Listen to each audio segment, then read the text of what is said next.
Hi friends, welcome to my channel. ఇక యువరాజ్ గురించి ఇంట్లో వాళ్ళందరూ టెన్షన్ పడుతూ ఉంటారు. ఇక అప్పుడే టీవీలో బ్రేకింగ్ న్యూస్ వస్తూ ఉంటుంది. అందులో ఉన్న యాంకర్ ఇలా చెప్తూ ఉంటాడు. ఇక వజ్రపాటి యువరాజ్ ఉన్న స్టేషన్ని ఎవరో గుర్తు తెలియని వ్యక్తులు ధ్వంసం చేసి యువరాజ్ని అక్కడి నుండి తీసుకెళ్లినట్టు సమాచారం. ప్రస్తుతానికి యువరాజ్ పోలీసుల కస్టడీలో లేరు.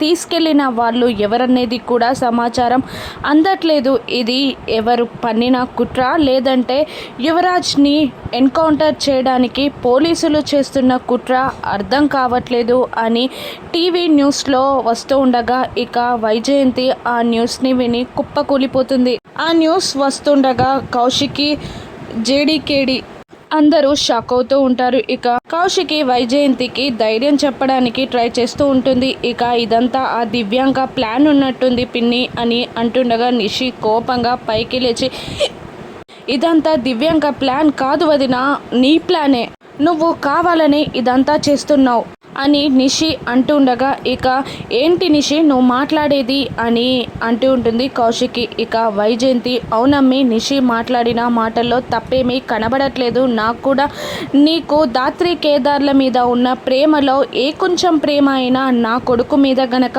ఉండుంటే నువ్వు నా కొడుకుని ఎప్పుడో విడిపించి తీసుకొచ్చేదానివి అని వైజయంతి కౌశికిని నిందిస్తూ ఉండగా ఇక ఇలా అంటూ ఉంటుంది కౌశికి, ఆ జేడీ పైన యుద్ధం చేసైనా నేను తమ్ముణ్ణి ఇంటికి తీసుకొస్తాను పిన్ని అని అంటుండగా ఇక దాత్రి షాక్ అవుతూ ఉంటుంది. ఇక మీనన్ నుండి యువరాజ్ని జేడీ పట్టుకోగలదా? ఇక ఇప్పుడు కౌశికి జేడీకి ఎటువంటి కాన్సిక్వెన్సెస్ ఎదురు చేయనుందో రాను ఎపిసోడ్స్లో చూద్దాం. Thank you for watching.